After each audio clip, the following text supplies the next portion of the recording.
وَلَنَبْلُوَنَّكُمْ بِشَيْءٍ مِّنَ الْخَوْفِ وَالْجُوعِ وَنَقْصٍ مِّنَ الْأَمْوَالِ وَالْأَنفُسِ وَالثَّمَرَاتِ وَبَشِّرِ الصَّابِرِينَ۔ فرمایا میں ضرور تمہیں آزماؤں گا، میں ضرور تمہیں آزماؤں گا، خوف دے کر، جانوں مالوں پھلوں کی کمی دے کر، اور اگر تم نے صبر کیا تو میرے محبوب انہیں جنت کی اور میری رحمت کی خوشخبری سنا دیجیے۔ اگر کوئی نیک بیمار پڑ جائے تو اس کی اللہ آزمائش فرما رہا ہوتا ہے، اس کی اللہ آزمائش کرتا ہے، اللہ تبارک و تعالیٰ اس پر فضل فرماتا ہے، اس کی آزمائش کرتا ہے۔ پھر ان مصیبتوں پر جو شخص صبر کرے، رب فرماتا ہے اگر میری رضا پہ راضی ہو گیا تو ان اللہ مع الصابرین، باقی نیکیوں پر میں ثواب دیتا ہوں، اور جو کوئی صبر کرتا ہے رب فرماتا ہے میں اس کا بن جایا کرتا ہوں، صبر کرنے والوں کے ساتھ ہو جاتا ہوں۔ اور جب اللہ آزمائش ڈالتا ہے نا تو جو کام سیدھے ہوتے ہیں وہ بھی الٹے ہونے شروع ہو جاتے ہیں۔ جب خدا کی طرف سے وَلَنَبْلُوَنَّكُمْ بِشَيْءٍ مِّنَ الْخَوْفِ وَالْجُوعِ وَنَقْصٍ مِّنَ الْأَمْوَالِ وَالْأَنفُسِ وَالثَّمَرَاتِ، جب اللہ کی طرف سے آزمائش آتی ہے، جب انسان پر اللہ کی طرف سے کوئی چیز نازل ہوتی ہے، آپ سونے کو ہاتھ رکھتے ہیں تو مٹی ہو جاتی ہے، آپ کسی طرف بھی، بہت سے دوست آ کے کہتے ہیں جی قدم آگے اٹھاتا ہوں جاتا پیچھے ہے، کیا کروں؟ تو میں اکثر عرض کرتا ہوں کہ تھوڑے دن قدم اٹھانا ہی چھوڑ دیں، کیا کریں؟ بیٹھ کے اللہ اللہ کریں، صبر کریں، دعا کریں۔ کچھ وقت انسان پر ایسا ہوتا ہے، تلک الایام نداولها بین الناس، جو اللہ نے انسان کے دن بدل کے رکھنے ہوتے ہیں، کچھ وقت ایسا ہو، پھر ایک وقت آتا ہے کہ وہی انسان مٹی میں ہاتھ رکھتا ہے تو اللہ اسے سونا بنا دیتا ہے۔ رب آزمائش کرتا ہے، رب آزماتا ہے۔ جو لوگ مصیبتوں پر صبر کرتے ہیں، جو لوگ مصیبتوں پر صبر کرتے ہیں، سید عالم نور مجسم شفیع معظم صلی اللہ تعالی علیہ وسلم نے فرمایا، رب فرماتا ہے ایک بندہ اللہ کی بارگاہ میں کھڑا ہوا، قیامت کا دن ہے، فرشتے نامہ اعمال کھولنے لگے۔ اللہ نے فرمایا فرشتوں تمہیں پتہ ہے میں نے اسے دنیا میں بڑے دکھ دیے تھے، اس پر بڑی آزمائشیں آئی تھی، اس نے زندگی بڑی تکلیف میں گزاری تھی، تمہیں خبر ہے؟ یا اللہ ہم جانتے ہیں، بڑا صابر ہے، بڑا صابر ہے، اس نے صبر کے ساتھ وقت گزارا، صبر کے ساتھ اپنے اوقات کو طے کیا۔ رب فرماتا ہے جو اتنا صبر کرے میں اس کا نامہ اعمال ٹٹولوں، اس کا نامہ اعمال کھولتے ہوئے مجھے شرم آ رہی ہے، سارا کچھ لپیٹ دو اور بغیر حساب کتاب اسے جنت میں داخل کر دو۔ یہ صبر کرنے والا ہے، یہ صبر کرنے والا ہے۔ بڑی خوبصورت حدیث، بڑی بخاری شریف میں موجود ہے۔ بخاری شریف کی یہ حدیث ایسی ہے جسے میں جب بھی پڑھتا ہوں میں چوم لیتا ہوں۔ حدیث کیا ہے؟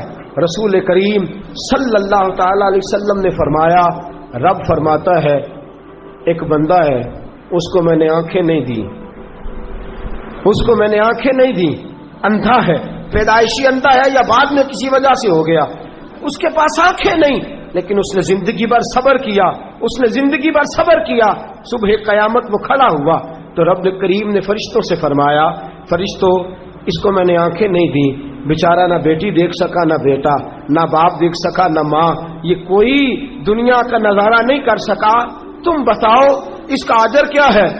فرشتے کہتے ہیں مولا جنت کا اعلیٰ درجہ دے دے، اللہ اسے بے حساب بخش دے۔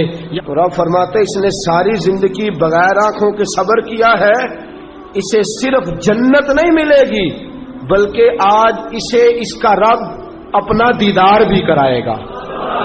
فرمایا قیامت میں لوگ جنت کے نظارے کریں گے اور یہ اللہ کا دیدار کرے گا، اس کو رب کریم کے جلوے دکھائے جائیں گے، اس لیے کہ یہ صابر رہا۔ اور میرے اعلیٰ حضرت فاضل بریلوی رحمۃ اللہ علیہ فرماتے ہیں جو صابر ہوتا ہے نا، توجہ ہے آپ کی، میری بات کی سمجھ آ رہی ہے؟ اعلیٰ حضرت فرماتے ہیں بڑا قیمتی جملہ، فرماتے ہیں جو صابر ہوتا ہے وہ سکون میں ہوتا ہے۔ شیخ سعدی رحمۃ اللہ تعالی علیہ کے پاس ایک شخص آیا، کہنے لگا حضرت جی دیکھے نا میرے پاس اتنے بھی پیسے نہیں کہ میں جوتے لے سکوں، فرمایا صبر کر اللہ دے گا۔ کہنے لگا جی صبر ہی کیا ساری عمر، اس نے جوتے لینے کے برابر بھی پیسے نہیں دیے، ننگے پاؤں پھیر رہا ہوں۔ شیخ سعدی رحمۃ اللہ تعالی علیہ نے اس کا بازو تھاما، ایک گھر میں لے گئے، دروازے پہ دستک دی، گھر کا مالک باہر آیا، اس نے دونوں طرف بیساکھیاں پکڑی ہوئی ہیں، ٹانگیں تو ہیں پر پیر ہی کوئی نہیں۔ فرمانے لگے بتا یہ اچھا ہے کہ تو؟ کہنے لگا جی میں آپ سے بھی معافی مانگتا ہوں، اپنے رب سے بھی معافی مانگتا ہوں۔ نبی پاک صلی اللہ تعالی علیہ وسلم نے فرمایا خدا اگر تجھے مصیبت دیتا ہے نا، اور ان مصیبتوں پر جب اللہ تجھے قیامت میں اجر دے گا تو تیرا دل چاہے گا کاش سکون ہوتا ہی نہ، آزمائشیں ہی آزمائشیں ہوتی، تو وہ اجر دیکھے گا۔ وہ کسی دانشور نے کہا تھا کہ میرا باپ انتقال کر گیا، 6 مہینے گزرے تو میرا 18 سال کا بیٹا بھی انتقال کر گیا۔ کہنے لگے میں نے اپنے 80 سال کے باپ کا جنازہ اٹھایا تو میری کمر نہیں جھکی، لیکن جب 18 سال کے بیٹے کا جنازہ اٹھانے لگا تو میری کمر جھک گئی، اور رو کے کہنے لگا لوگوں باپ کا جنازہ پڑھنا آسان ہے، دعا کرو کسی کو بیٹے کا جنازہ نہ پڑھنا پڑ جائے، بڑا مشکل کام ہے، بڑا کٹھن مرحلہ ہے۔ حضرت ابو ہریرہ رضی اللہ تعالیٰ عنہ فرماتے ہیں اللہ کے محبوب صلی اللہ تعالیٰ علیہ وآلہ وسلم کے صاحبزادے جناب ابراہیم علیہ الصلوۃ والسلام فرماتے حضور کے صاحبزادے آپ رات کو جب ان کی ولادت ہوئی تو نبی کریم علیہ السلام ہمارے درمیان آئے۔ جاگیے ذرا غور فرمائیے گا بات پہ۔ سید عالم صلی اللہ علیہ وسلم تشریف لائے اور ہم نے حضور کے چہرے کو چمکتے دیکھا۔ ہم نے کہا یا رسول اللہ موڈ مبارک بڑا اچھا ہے، حضور کوئی خیر کی خبر ہے؟ فرمایا مجھے مبارک دو، اللہ نے مجھے بیٹا عطا فرمایا ہے۔ فرماتے ہیں اگلے ہی دن، ایک روایت ہے کچھ عرصے کے بعد، ایک روایت ہے اگلے ہی دن ظہر کے بعد میرے محبوب نے پیار کرنے کے لیے بیٹا اٹھایا اور صاحبزادے کی سانسیں اکھڑنے لگی۔ رسول پاک کے صاحبزادے نبی پاک کے مقدس ہاتھ